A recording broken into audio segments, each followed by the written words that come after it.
Hey everyone, it's Mike Andes, and you're listening to the Landscape Business Course. I am super excited today because I feel like today's episode is probably the most important tip I've ever given landscapers. And I've mentioned it before, but it's probably the thing that can change your business the most. And the people that have made this change have never regretted it. I have yet to see someone that has raised their prices and regretted it. So today we're going to be doing a reaction video to Keith Kalfas because he happened to bring up the topic last night.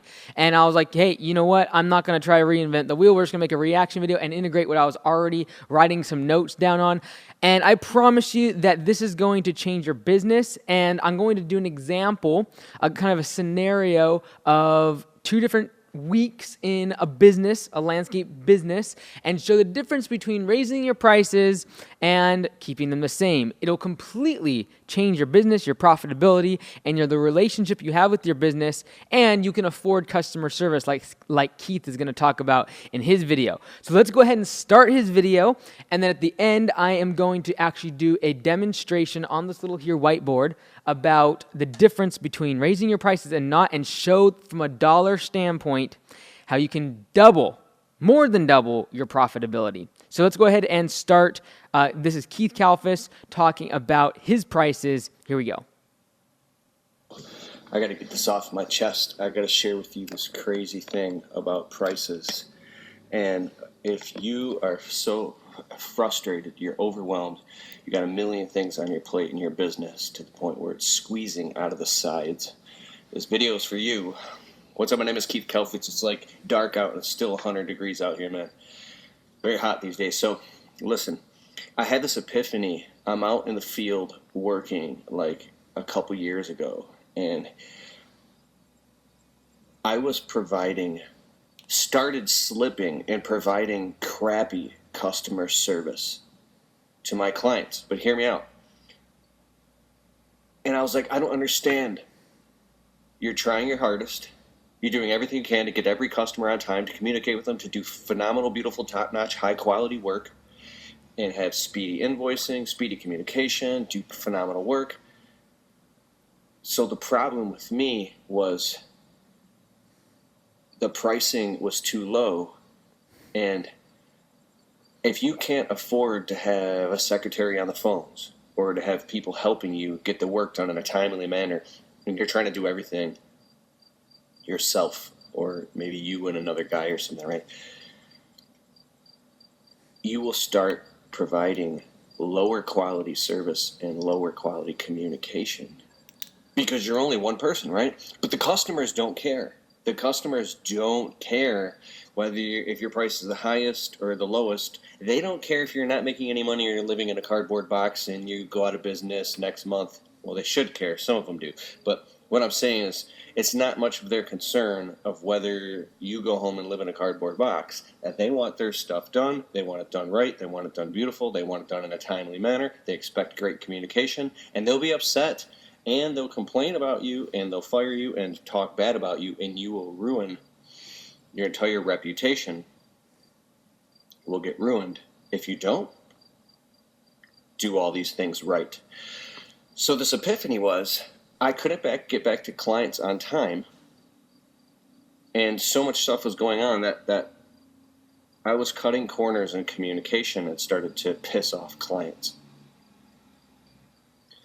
And then, do you ever have these arguments in your head with yourself, like you're pleading in a courtroom or something, like you're pleading this fairness thing that doesn't even exist? Here's what it was. I said, I literally feel like next customer that calls me, or if a customer is upset, saying, hey, the reason I provide crappy service is because my prices are so low that I can't afford to give you good service because I'm only one person. That's why I give you crappy service, because my prices are low, right? Now, the customer doesn't care to hear that. It would actually sound really weird. So what Keith here is saying, what he's saying here is really important. That is, when you have lower prices, this is something a lot of people don't wrap their mind around. It's actually worse for the customer. All right. And so one of the things that when Augusta Lawn Care franchisees come here for training, the very first thing we talk about is our mission and our goals. And then I tell them the things that I promise to do as the franchisor. And one of the things is to always act in the best interest of the customer. And I say that sometimes that's going to mean telling you to raise your prices. And that's in the best interest of the customer. And the reason it's in the best interest of the customer is because when you raise the prices, it gives you the profit margin to do great customer service, to have what we call command center with the franchisees that answers their phone calls and everything. But like if you're not a franchisee, having like a office staff, like that's very expensive. If you're going to hire one office person on a full-time basis, you might as well just in payroll count out, $3-4 a month. Plus, you're going to have an office space, renting that space, computers, internet, utilities. Like, trust me, you're looking at $6,000 at least a month. And you're not going to fire them or lay them off in the winter if they're really good. And it's going to take them 3-4 months to get comfortable on your software. Like, it's expensive, but what he's talking about is very true. They are expensive, and in order to afford them, you have to, charge what you're worth.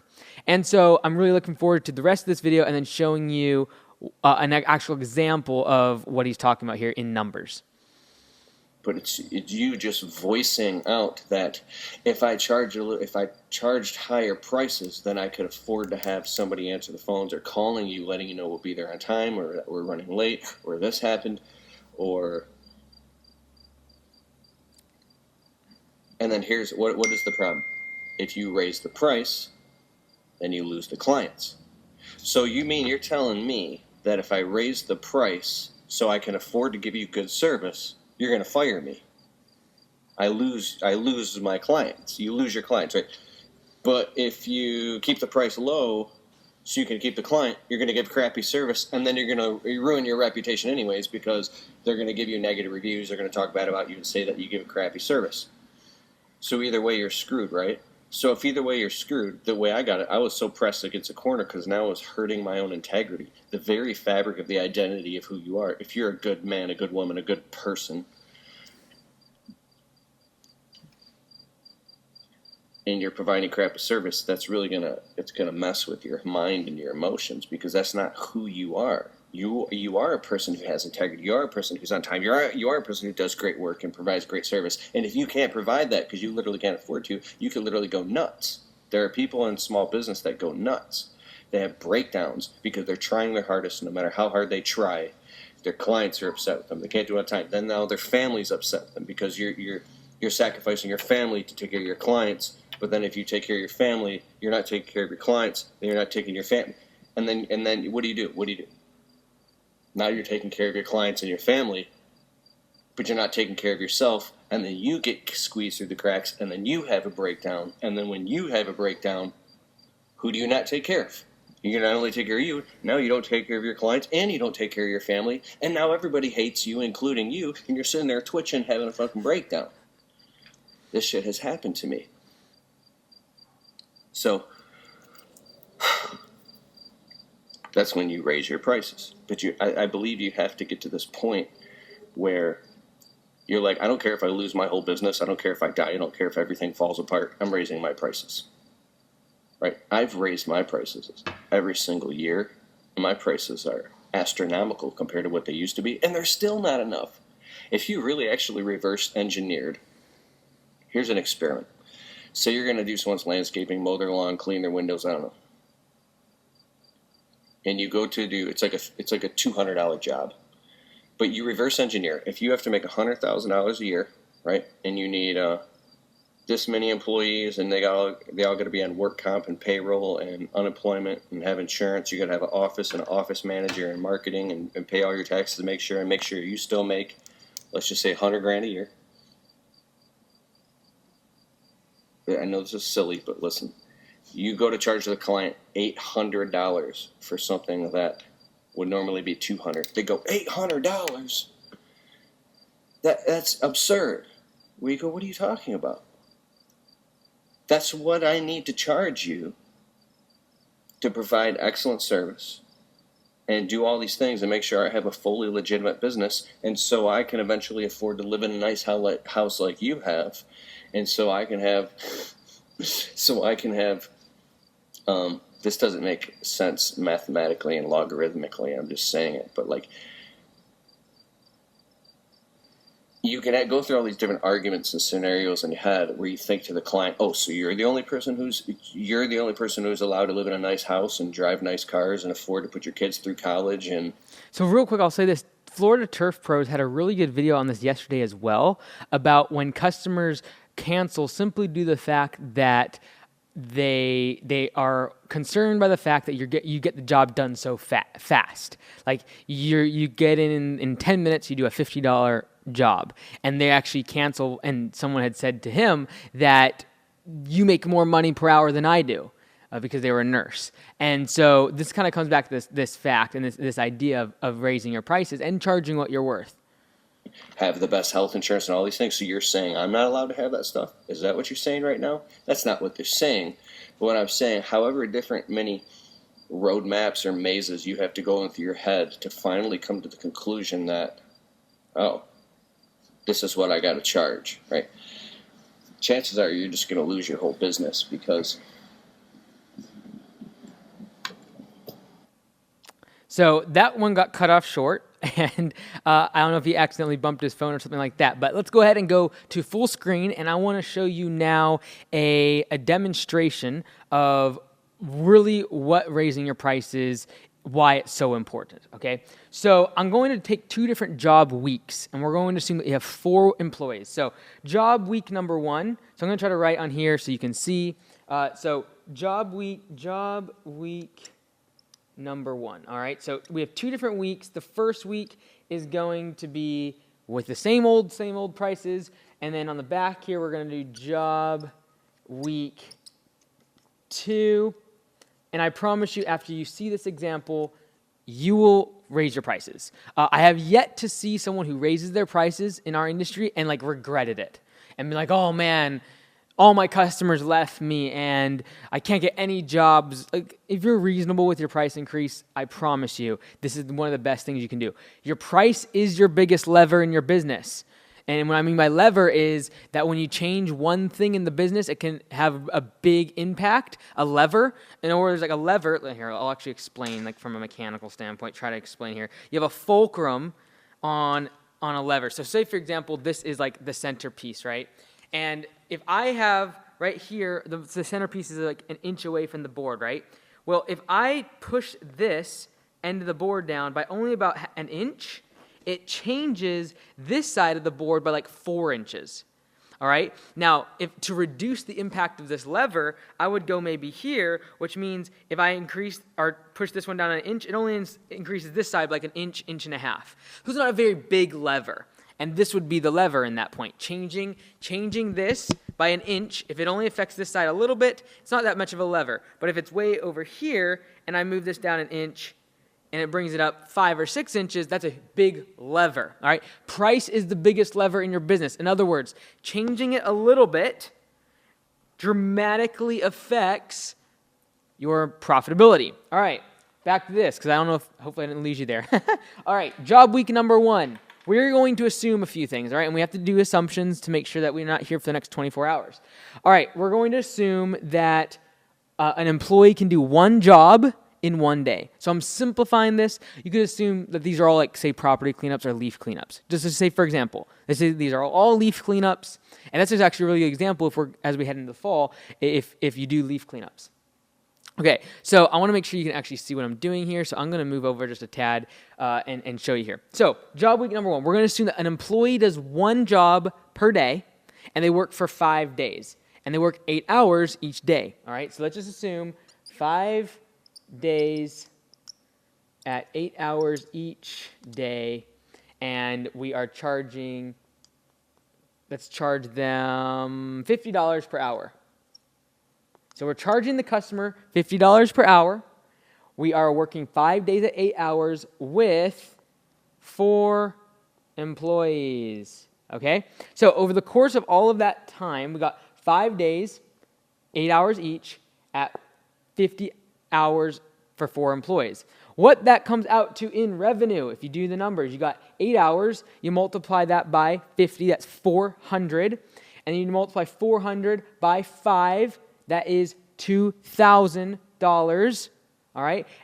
And so that'd be for 1 employee, but we have 4 employees. So we have a revenue revenue of $8,000. This is getting messy, and I'm not going to have enough space. All right, revenue is $8,000. Now, let's assume that we have a 15% profit margin. All right, so profit, and we have a 15% profit margin, 15% equals, and we're going to have $1,200 in the bank, in profit, okay? So let's real quickly, so we're all on the same page here, recap. 5 days, each day an employee is doing a job, taking them 8 hours. We're charging $50 per man hour to the customer, and we have 4 employees. Our revenue at the end of this week, is going to be $8,000. The profit is $1,200 because we're assuming a 15% profit margin there, okay? Now, we are going to take the same situation, and then next week, we are going to do the exact same thing. We're going to have 5 days. We're going to have 8 hours a day, just exactly the same here. The only thing we're going to change is this number right here. So instead of charging the customer $60 or $50 per hour, we're going to charge them $60 per hour. Okay? So same exact thing. Only thing we're going to change in this scenario now is charging the customer $60 per hour. Now what happens? The revenue, so this is at $60 per hour. Hopefully you all can read this, get a little bit closer for you. So the revenue at this new target is going to now be $9,600. And some of you are like, oh, well, 96, 8,000, not a big difference. Well, guess what? That extra $1,600 you made is sheer profit because all you did was change a number on a spreadsheet and go from $50 an hour to $60 per hour. This is not clear. All right? So now your revenue is $9,600. Now let's look at the profit on this. So now the profit on this week is going to equal $2,800. See, how did you get that number? All right, we got $1,200 here, plus we got an extra $1,600 in revenue that was sheerly because we increased the dollar amount per hour. We didn't have to pay anyone any more or anything like that. We now have a profit of $2,800. Okay, now you're like, okay, well, that's kind of cool. Guess what? That is a 233% increase in profit.